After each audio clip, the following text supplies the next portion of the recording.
여러분 안녕하십니까. 공수처가 서울구치소에 수감된 윤 대통령에 대한 세 번째 강제 구인을 시도했지만 조금 전 무산됐다는 소식이 들어왔습니다. 공수처 수사에 불응하는 윤 대통령이 헌법재판소에 출석해서 직접 변론에 나서면서 헌재 시간이 본격화된 상황인데요. 오늘은 양당의 입장을 대변하는 청년 정치인 두 분과 함께 짚어보겠습니다. 어서 오십시오. 안녕하세요. 반갑습니다. 네, 서울구치소에서 오늘이 공수처의 세 번째 강제 구인 시도였습니다. 공수처가 구인을 하게 되더라도 대통령이 묵비권을 행사할 거기 때문에 실효성이 떨어진다는 지적도 나오고 있는데요. 공수처장 얘기 듣고 시작하겠습니다. 지금 강제 구인이 좀 더 이상 실효성이 없다는 지적이 나오고 있는데 이에 대해 어떻게 보시나요? 그렇지만 지금 작년 12월 달에는 소환에 불응하였고 그다음에 올 1월에는 또 체포영장에 불응하였고 지금 또 구속영장 또 소환에 불응하고 있는 상태입니다. 우리 공수처는 법질서 테두리 내에서 최대한 노력하는 모습을 보이는 게 맞다고 생각합니다. 검찰과 사건 송부 시점은 어디까지 협의가 되셨을까요, 지금? 송부와 관련해서는 검찰과 최대한 지금 협조하고 있습니다. 설 연휴 기간도 있는데 28일 전에 혹시 넘기실 가능성? 네, 그러도록 노력하겠습니다. 네, 장해찬 전 최고위원. 오늘 세 번째 구인까지 공수처는 못한 건데 이제 강제 구인이든 구치소 방문 조사든 대면 조사든 하겠다는 거 아닙니까? 이제 가능성이 얼마나 있다고 보세요? 일단 윤석열 대통령 측에서 공수처의 수사에는 응하지 않겠다라는 입장을 분명히 하고 있어서 설령 강제 구인이나 이 구치소에서의 방문 조사가 성사되더라도 의미 있는 조사가 이루어질 가능성은 없습니다. 그러니 실질적인 효과가 있지도 않은데 공수처에서 대통령 측을 이토록 자극하는 데 과연 어떤 이익이 있는가라는 의문을 품게 되는 것이고요. 지금 얼마 전 서부지법에서도 있어서는 안 될 불미스러운 사태가 있었잖아요. 그러면 이 현직 대통령 수사라는 민감한 사안을 다루는 수사기관, 사법부, 또 이걸 이야기하는 정치권이나 이 방송에서 나오는 저희 같은 방송인들 모두가 국민들의 갈등과 감정을 자극하지 않도록 저는 차분하고 신중하게 절제할 필요가 있다는 생각이 들거든요. 공수처가 대통령에 대한 강제 이 체포영장 집행을 이뤄냈고 구속도 되어서 인신이 구금되어 있습니다. 그런데 가족 접견도 금지시키고 편지 이 수발신도 금지시킨 데 이어서 계속 무리한 강제 구인을 시도하는 건 현직 대통령에 대한 인격 모독으로 해석될 여지도 있고 무엇보다 대통령을 지지하는 국민들과 지지층의 감정을 공수처의 무리한 수사가 계속 자극하는 그런 결과를 야기할 수 있기 때문에 공수처 측에 이제 이만하면 되지 않았느냐. 여기서 얼마나 더 해야 되느냐. 자꾸 이렇게 보여주기식 정치 쇼라고 생각되는데 이런 식으로 대통령 측과 그 지지층을 자극해서 실제로 얻을 게 무엇이냐. 조사가 이루어질 것도 아닌데 이제는 공수처도 조금은 자제하고 신중하게 검찰로 사건을 이첩하는 걸 실무적으로 준비할 때가 아닌가 싶습니다. 예, 보여주기식 쇼다 이런 말씀까지 하셨는데 자, 이동학 전 최고위원. 그 공수처장도 최대한 노력하는 모습을 보이겠다고 했잖아요. 네. 그러면 되든 안 되든 그래도 하는 데까지 해보겠다 좀 이런 뉘앙스로 좀 해석될 수도 있지 않겠습니까? 억지로 만약 잡아들인다고 해서 억지로 입을 벌리기는 또 어려울 겁니다. 그런 차원이 하나가 있고요. 저는 크게 두 가지 말씀드리고 싶은데 일단은 대통령의 기본적인 사법에 대하는 태도 자체가 이걸 계속 무시하는 태도란 말이에요. 그렇다면 이것이 계속 지금 누적되고 있어요. 조사받으러 나오라라고 얘기를 했더니 조사받으러 차일피일 미루면서 나오질 않습니다. 그리고 체포하러 들어갔더니 완전히 경호처를 동원해가지고 막아서 이 산성을 쌓아놨잖아요. 그리고 그것도 마찬가지입니다. 그리고 이번에 어쨌든 체포영장이 집행이 됐고 그리고 지금 이 기소가 된 상태인데 여기에서 구속이 된 상태인데 이 구속된 상태에서조차도 계속해서 조사를 미루는 모양새입니다. 그렇기 때문에 대통령이 지금 현재 진행되고 있는 사법 절차에 제대로 응하지 않는 모습 이 자체가 지금 누적되는 측면이 있고요. 또 반면에 공수처가 지난번 체포할 때 1차에서도 실패를 했잖아요. 근데 지금도 조사에 계속 실패하는 모습 자체를 보이면서 공수처의 어떤 무능함 이런 것들도 같이 좀 부각되지 않나 이렇게 생각합니다. 장해찬 최고위원. 근데 이제 대통령이 공수처의 수사를 받아야 되는데 무시하고 있다고 지금 이동학 최고위원이 지적을 하셨는데 오늘도 국회에서는 이제 여당 의원들은 공수처가 불법 수사를 계속해서 구치소에서 대통령이 있는 상황이지 않습니까? 그래서 이제 경호하기 좀 어려운 상황이기 때문에 경호를 더 해야 된다. 여당은 그런 입장이고 여전히 지금 부딪히고 있어요. 그리고 야당에서는 오늘 이동학 전 최고 얘기대로 경호처가 막고 있다는 입장이고요. 이제 관저에서부터 지금까지 구치소에 있는 상황, 대통령이 구치소에 있는 상황까지 계속 이 두 가지 지금 충돌하고 있거든요. 근데 저는 무엇이든 간에 선이라는 게 있다고 봐요.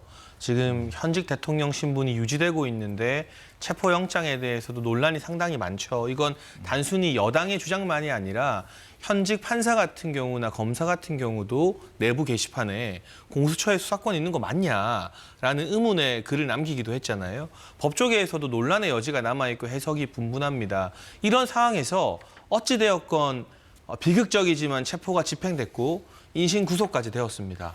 그런데 공수처가 자꾸 선을 넘어서 대통령을 압박하는 게 단순히 윤석열 대통령 개인에 대한 자극이나 압박에서 그치는 것이 아니라 지금 국론 분열과 국민 갈등이 매우 심각한 상황인데 그 지지층을 자극함으로써 또 국가적으로 좋지 않은 일을 공수처 측에서 좀 유도하는 것 아니냐라는 책임론까지 전 나아갈 여지가 있다고 봐요. 그리고 분명한 것은 설령 강제 구인에 성공한다 하더라도 윤석열 대통령이 묵비권을 행사하지 뭔가 진술을 하거나 조사에 협조할 가능성은 없지 않습니까? 그러면 실체적 이익이라는 게 존재하지 않는데 공수처 입장에서는 자꾸 보여주기를 하는 거죠. 우리가 대통령을 이렇게 괴롭히고 있다, 이렇게 압박하고 있다. 근데 그 보여주는 대상이 결국에는 이재명 대표나 민주당, 야권이 아닌가라고 여권에서는 의혹의 눈초리를 가지고 있는 것이라서 어차피 공수처는 이제 얼마 남지 않은 기간 후에 검찰로 사건을 이첩해야 되고 기소는 검찰이 하게 됩니다. 예. 그러면 검찰에서 기소 이후에 재판이 들어가게 되면 재판 과정에서는 윤석열 대통령 측도 적극적으로 변론을 하고 이야기를 하게 되거든요. 그리고 문재인 정부 때 검경 수사권 조정을 하고 여러 가지 형사법을 개정하면서 검찰 수사 과정에서 무슨 진술을 했건 재판 과정에서 피의자가 그거 인정하지 않으면 어차피 다시 문해야 돼요. 이 형사소송법 개정을 만든 게 바로 문재인 정부입니다. 그러니 윤석열 대통령 측 입장에서는 변호 전략으로 수사기관에 응하는 것보다는 재판 과정에서 이야기하는 게 낫다라는 판단을 한 거죠. 실제로 이재명 대표나 조국 전 대표 같은 경우도 형사 조사 과정에서 진술하지 않았어요. 그 두 분 다 묵비권, 진술 거부권을 행사했고 재판 가서 이야기를 하고 변론을 했거든요. 그러면 지금 민주당의 논리대로라면 이재명 대표나 조국 전 대표도 사법부를 존중하지 않은 겁니까?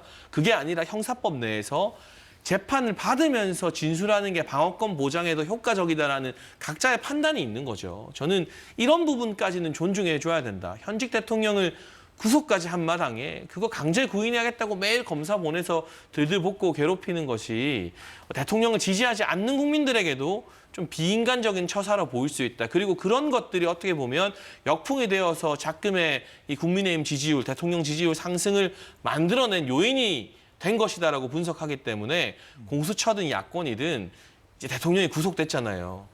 여기서 뭘 더 바라느냐. 이 정도 했으면 이제 사법 절차나 재판으로 넘어가는 것을 조금 기다려줄 때도 되지 않았냐라는 말씀과 호소를 드리고 싶습니다. 네, 대통령은 공수처에 수사 권한이 없어서 불법이다.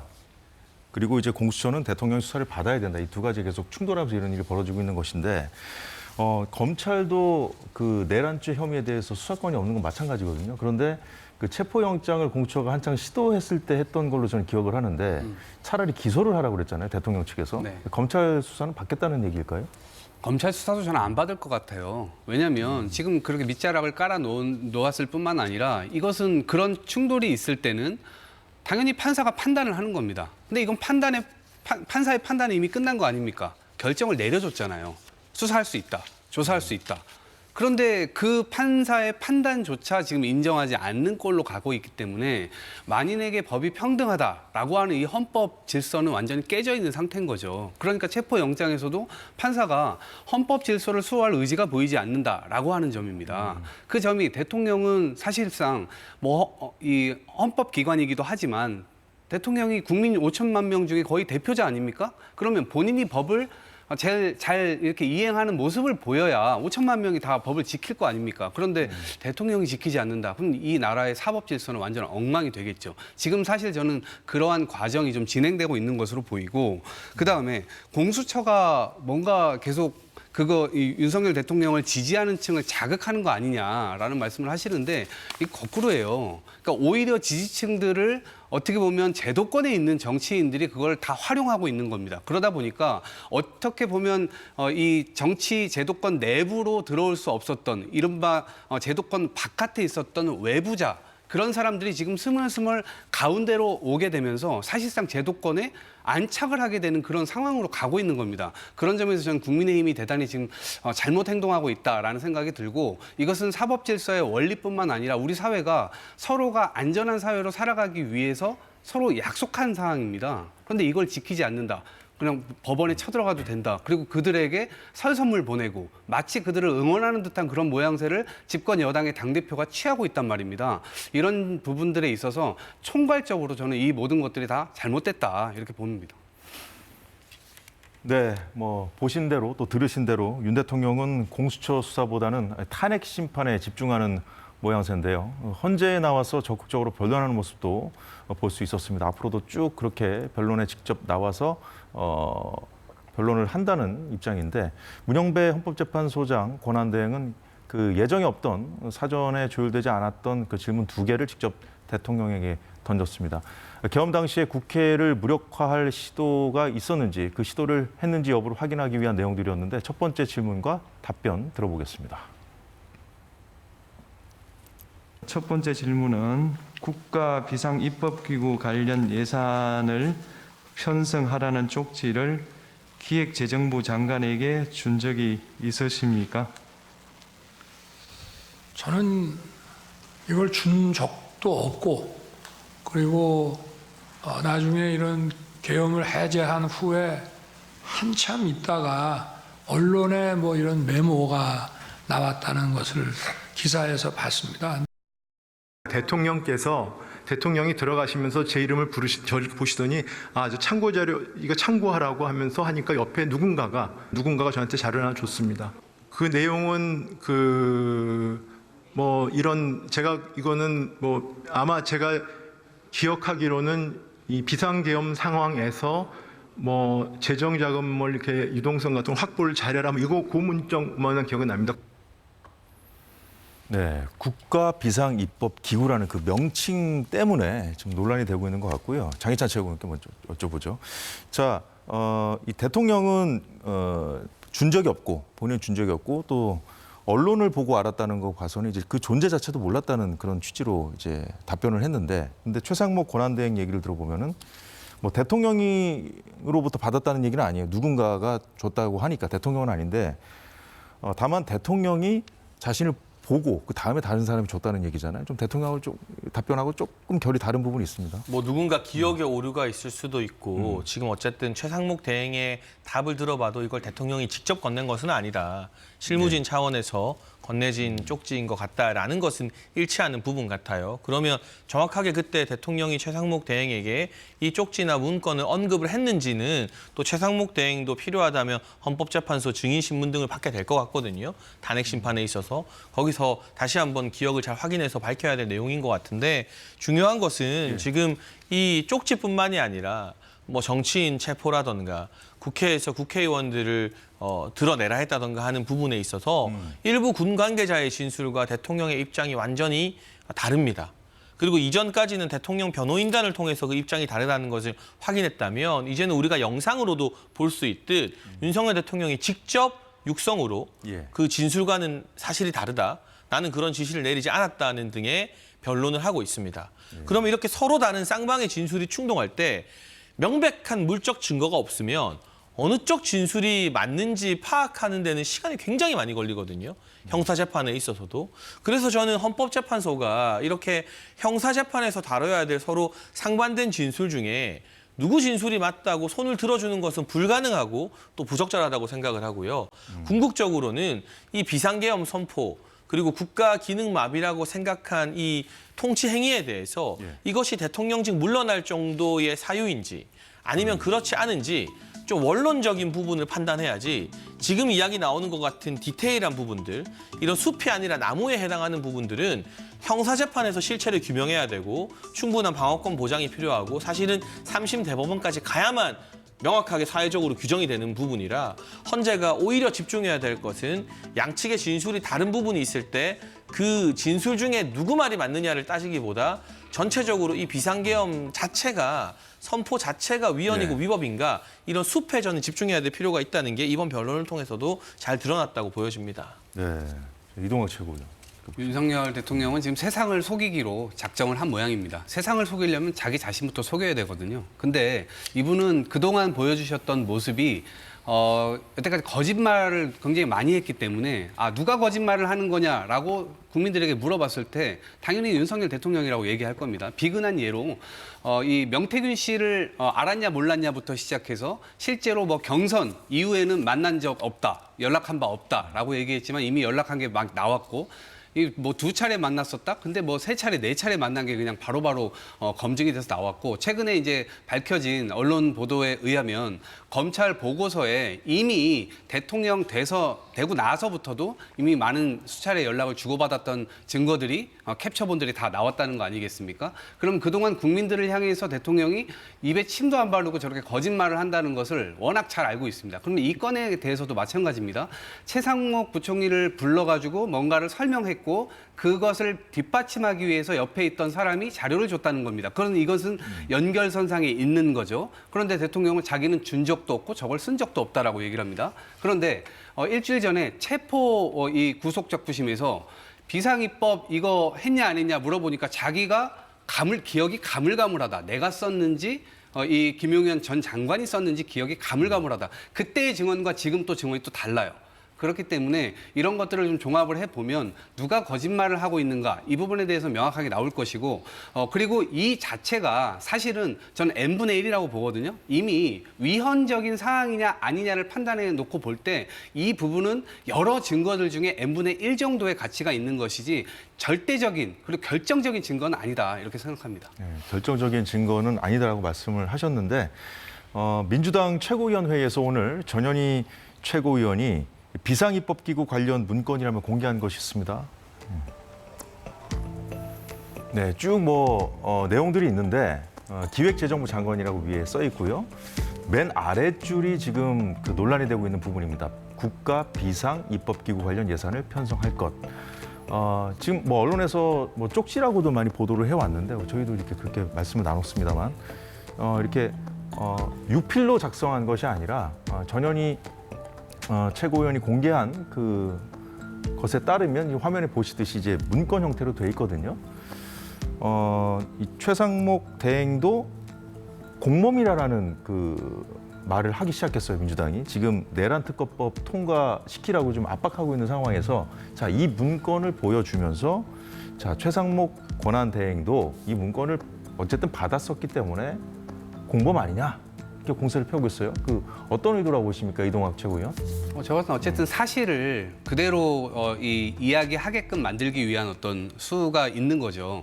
왜냐하면 지금 이 부분에 대해서 이 국무위원들이 그 사전에 알았냐 몰랐냐 이것은 실제 내란을 함께 획책했는지 안 했는지에 대한 중요한 증거가 될 수 있기 때문에 그런 지점에서 이야기를 하는 것이라고 보고요. 그리고 어쨌든 특검법이라고 하는 것은 결국 나중에 이 사건이 굉장히 큰 사건이지 않습니까? 그러면 공소 유지나 이런 것들도 굉장히 중요한데 지금 검찰만을 그냥 그대로 믿을 수 있겠느냐라고 하는 지점들도 있고요. 그렇기 때문에 결국 여야가 어쩌면 지금 이 야당에서도 상당히 양보해서 여권의 거의 대부분의 그 내용들을 다 수정해가지고 다 받았거든요. 그래서 그 지점에서는 아마 이제 최상목 이 권한대행도 여기에 대해서 거부권을 행사하기 굉장히 어려운 논리로 이제 이런 것들이 작용되게 되는 거죠. 그리고 본인도 어쨌든 사전에 이런 것들을 알았다라고 하는 증거가 될 수 있기 때문에 그 지점에서는 본인 스스로도 굉장히 큰 부담을 느끼리라 생각합니다. 네, 그러나 이제 그 야당이 지금 수정했다고 하잖아요, 내용을. 장해찬 최고위원. 네, 여전히 야당은 내용적인 면에서 봤을 때 이제 받아들일 수 없다는 그런 입장이지 않습니까? 근데 이제 검찰로 만약에 넘어가서 공수처에서 검찰로 넘어가서 검찰이 기소를 하면 또 특검을 또 할 수 없게 된다는 그런 얘기도 있고요. 이런 상황에서 지금 이 지금 문건을 공개하면서 최상목 대행에 대한 압박을 시작한 거거든요. 그런데 사실 이 문건 최상목 대행도 방금 우리가 국회에서 질의응답하는 영상 보면 아시다시피 정확하게 기억을 하지 못하고 있고 그 문건 자체가 유실된 것으로 이야기를 했는데 전현희 의원이 어디서 구해서 저걸 저렇게 공개하는지 저 문건 자체에 신빙성이 있는 것인지 국민의 다수는 100% 신뢰하기는 어렵다고 생각을 합니다. 이게 민주당의 정치공학용 주장이고 문건의 가능성도 배제할 수가 없고요. 그리고 지금 이런 식으로 최상목 대행을 압박하고 뭐 내란 공범이다라는 격한 표현을 쓰고 특검을 막 밀어붙이고 하는 것이 과연 국민적 공감대를 얻는 것이냐. 민주당의 이 같은 점령군 같은 태도가 최근 탄핵 국면에서조차 민주당 지지율을 국민의힘보다 낮게 만드는 주요한 원인이 되었는데 거기에 대한 반성과 성찰이 없는 것 같아요. 최상목 대행은 지금 여권에서도 결코 좋아하지 않습니다. 헌법재판관 임명하지 말라고 했는데 독단적으로 하는 바람에 여권과 보수층으로부터도 많은 비판을 받고 있어요. 그러니 최상목 대행이 결코 여권 친화적으로 지금 국정을 운영하고 있는 건 아니거든요.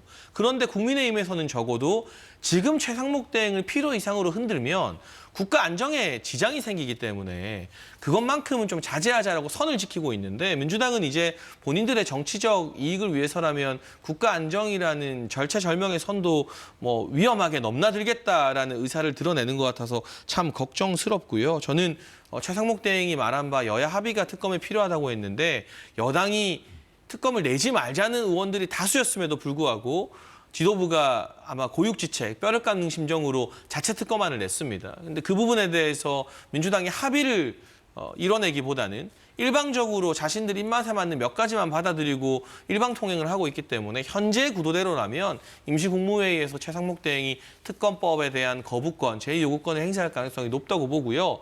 그랬을 때 민주당이 최상목 대행까지 탄핵할 수 있겠느냐. 현재의 지지율 국면과 여론이라면 민주당이 말은 거세게 해도 최상목 대행을 탄핵하는 건 실질적으로 불가능하다고 봐야겠죠.